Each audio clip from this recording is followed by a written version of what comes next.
Hey everybody, welcome back to another video. Hope you guys have been enjoying the content channel as of late. Excuse me if you just hear some noises in the background. It's just that my cat just woke up. And we're on the couch once again, just because we're just going to be chilling out. Just making this just as relaxing as possible. Um, so we got another topic video for today. And for today, I wanted to discuss something that we kind of have now discussed a few times recently, and I kind of want to dedicate a video to it because it's becoming more evident and more frequent, and I don't think it's a good precedent to be setting up, which is a lot to do with actors and their involvement in studio projects or just projects in general. Um, so we've talked about this a few times, specifically with two films. It Ends With Us, which was the whole Blake Lively situation there, and then just most recently on the most recent news roundup with Joker 2, with Joaquin Phoenix requesting rewrites, and I guess this being a regular occurrence with him on films. This happening also recently on Napoleon with Ridley Scott. Um, and there's been situations like this in the past as well, specifically on tentpoles like Black Adam, with Dwayne Johnson, with his involvement trying to go to the studio DC and trying to jerry rig their whole plans for their franchise to kind of centralize it on his ideas of Superman and all that other stuff. Um, so this is kind of a thing that's been occurring here and there. More, it seems, more awareness, I guess you could say, of the subject has kind of risen over the years, um, and I've touched on this before. I just kind of want to dedicate like a block of time, just one video to that specific topic because I think that there's a few ways you can look at it, but ultimately my answer to the question of should actors be manhandling projects, like that question, my answer to that is obviously no, because I don't believe that actors, just as they are as actors, should not be coming in and, requesting things like this and these requests being granted, because you're giving the presumption to actors that they have power and that they have a certain kind of authority, which is not the case. They do not have that. They do not have that kind of jurisdiction. Um, and we're talking about just as performers, people who are hired on by studios, by executives.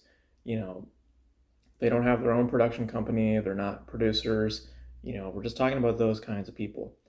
Um, and I mean, even as producers, um, your involvement is made after you have signed on as a performer, and then you choose with your production company to get involved to further the investment of said film. So your involvement is a little bit more, but it's not to say that you are the bread and butter. You are the main asset. You're just a asset, still to that production. So you can't come in still with these presumptions or these expectations or these sort of demands and expect them to be granted.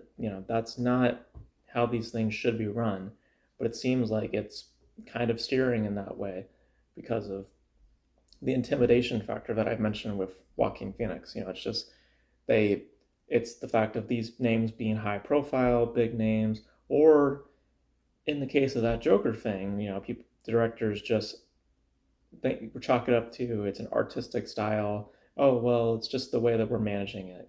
We've had success before in that way, so now we're just going to continue in that way.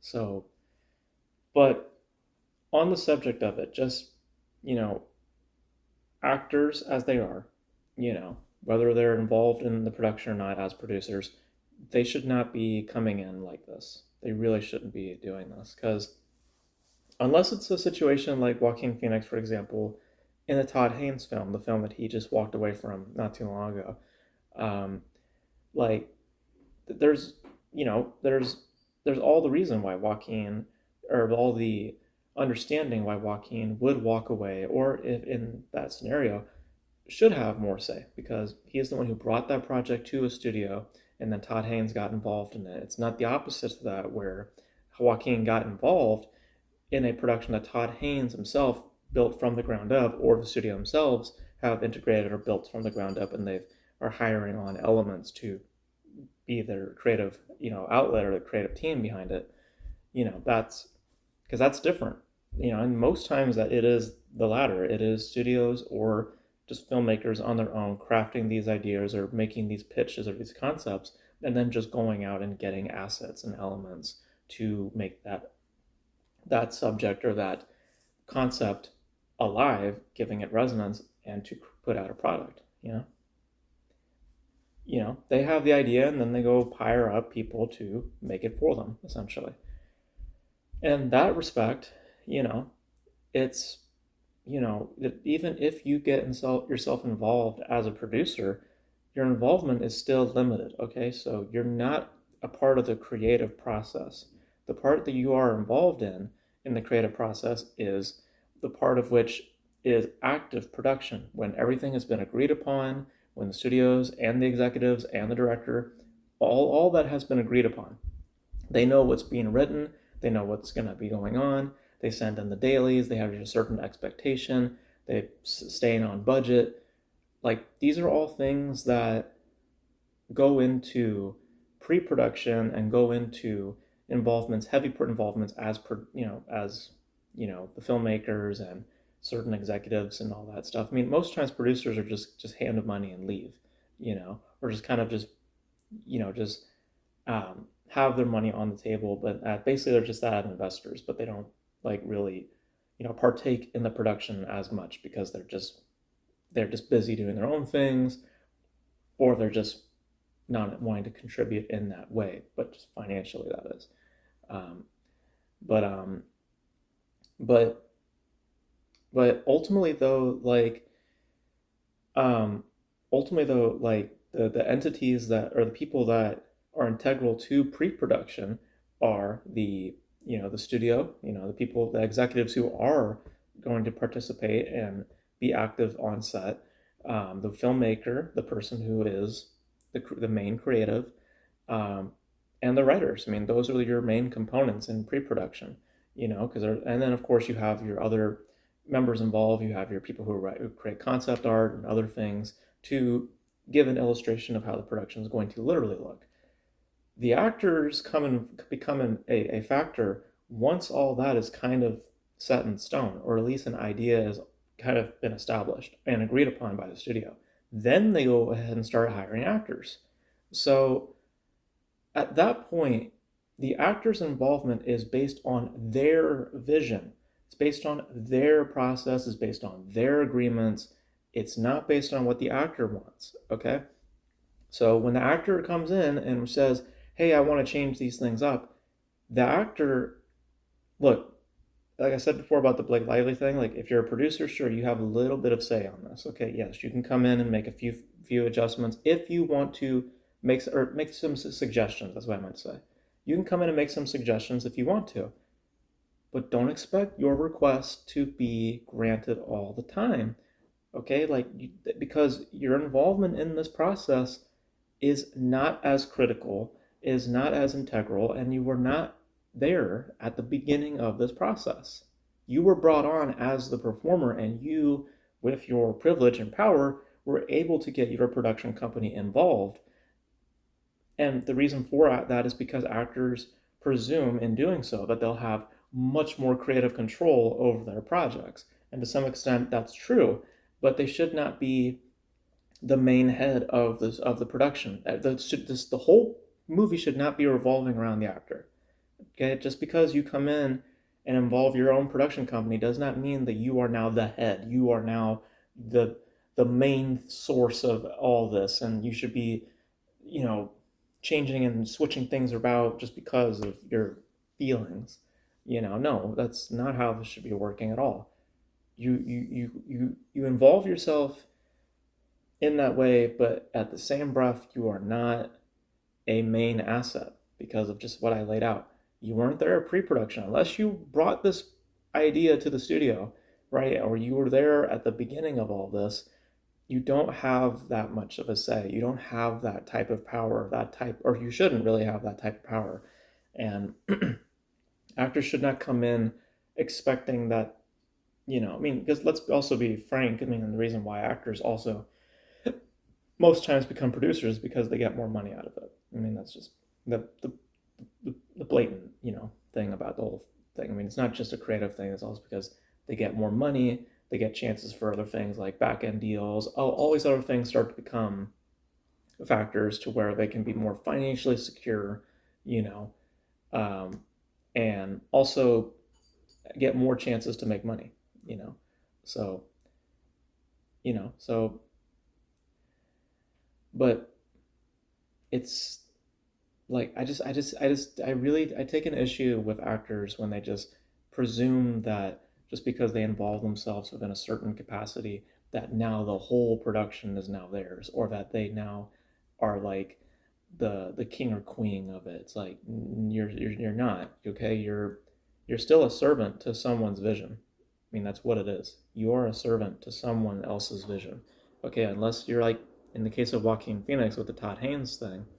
Unless you came in with the idea and you brought it on and gave it to somebody else, like you're not the source. You're not the originator. You're not the beginning of that production. Okay, you just became involved to someone else's vision, to a corporate, to a studio project.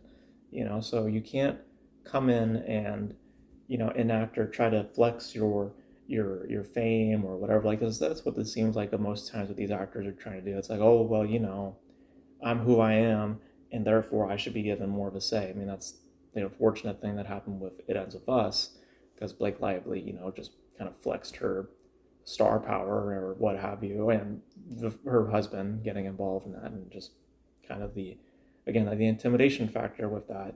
And she gets her own cut that's put in theaters, and that's the one that's making all the money. And now it's like she's going to get all that attention now if they do a sequel, and she's probably going to be the one directing it. That's not cool. Like, that's not how it should be, handled. And I feel bad for that director. That's an instance of like him, because it also, like, let's also be fair here. I mean, it also does fall to these directors also, because they should not be intimidated by these actors. I mean, they really shouldn't, because they're the ones who hired them on. Um, so it's like you shouldn't be intimidated by that. Okay, they come to you for a job. Okay, that's the whole point of them. You know what I mean?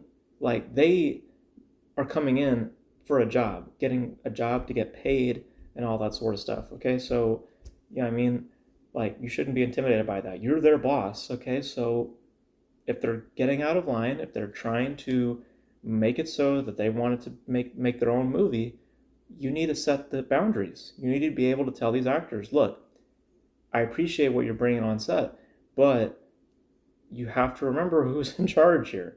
Okay, as much as I love what you're bringing, and maybe some of that stuff is cool, but we got to collaborate. We got to communicate. We also got to understand that this ain't your boat, okay? This is not your ship. This is my ship, okay? And frankly, also like I said, it's the producer's ship. I mean, nobody likes to mention that, but that's the truth. The producers are the ones who run the show. Um, like like you know what I mean? Like the chain of it is like you have your studio heads, aka your producers and investors, because they're the ones putting all the money up. They're the ones who have the deep pockets. Okay, because ultimately that's what it boils down to in terms of the producing team and who is the ones that get more priority over others. Okay, if if that actor's production company is the one putting up all the money, then sure, maybe then they can have a larger voice, and maybe then they can say whatever when it comes to the creative process. But most times it's not. Okay, actors become just a fragment, a little small portion to this big producing team that is in the studio, and that producing team is a large portion of that budget, and a large portion of that production basically is the entire budget or whatever like that. So these motherfuckers are in charge. So then the next level of that is the creatives, the directors and all that, and then there's the actors. So you're not even close to the top. Okay, so like, and that's not even fucking being judgmental. Okay, you actors make millions of dollars. At least these big time actors do. Average actors don't make shit. But like, in the cases of like Blake Lively, Joaquin Phoenix, all those guys, they're making good money. You know, so so I'm not judging. I mean, you guys are making good money. You know, I think it's ridiculous money for the fact of what their profession is. It's like maybe give millions of dollars towards police officers, firefighters. Nah, just give it to actors. I mean, it's just like what the fuck. But my point is simply that the actors should not believe they have so much power just because they involve themselves in a specific capacity, or they just run with this assumption just as who they are as just actors. It's like, no, that's not how this works. Unless you were there at the beginning, unless you unless financially speaking, you are a big portion of that budget or a big portion of that production cost or whatever like that, the investment, if that's coming from you and your own pockets and your own production company, basically if you're the one with the more deeper pockets in this production compared to the studio or whatever like that, then you can have a little bit more say on that. I still would say though that to have a system in place, there's a reason why there's a director. you know why hire on a director if you're just going to be the one making all the shots and all the barking all the orders and shit? It's like, what's the point of a director then if you're just gonna do that yourself? You know, it's the whole fucking reason with it ends with us. The director's like, let her fucking direct it because it's like she's the one who was talking shit and or just making all these changes and all that. It's like, yeah, like it doesn't create healthy relationships and it sets a poor precedent on on what actors uh, on where actors fall in the system, which is what I said. They're like the third level. They're not on the same level as the directors or the producers. They're creatively speaking in the creative process. I mean, sure, maybe they do. Directors and actors kind of maybe fall in a similar boat, but the directors, they are they have to report to producers. They have to report to a bunch of other entities. The actors don't have to do shit. They just have to read their lines and get the fuck out of there. You know? So, I mean, it's like there's just different roles, So it's kind of like stay in your lane kind of thing. I mean, I guess like I said, if you're a producer, you can have a say, but that voice is the volume of that voice in terms of the attention given to it has been amplified a tiny bit, but not that to where it is now on like a boom mic or like just blaring, because it's not like the reality is simply this. And I know it's a hard thing for people to hear sometimes because they're just so insecure about it, but you're just not that important. That's just the truth of it. You're just not that important unless you have the deeper pockets. You're just not that important, and that's just the honest truth of it. So, so you know, so I'm not against doctors giving suggestions, but that's all it should be is suggestions. It should not be demands or requests that should be granted. It's like, no, no. If it's a good suggestion, great. Maybe we can use it, and maybe hopefully they get credited for stuff like that. But it's not your movie. It's just not. It's not your movie. It's a vision that you were hired on to partake in, not the other way around. So so yeah. I mean, those are my thoughts on that. I've just been noticing that, like, just kind of kind of more in the public view nowadays, and I just think it's not a great way of handling a production. But you guys let me know your thoughts. I mean, do you guys think that that's a good way of going about it? Do you guys think it's just do you guys believe it to be fair or anything like that? I think it's honestly not. I think that it's just, like I said, just actors just thinking that they can run the show, but they can't. Um, but You guys let me know your thoughts in the comment section below. And that's going to be it for this video, guys. Thank you guys for tuning in. And until then, I will catch you guys in the next video. Bye.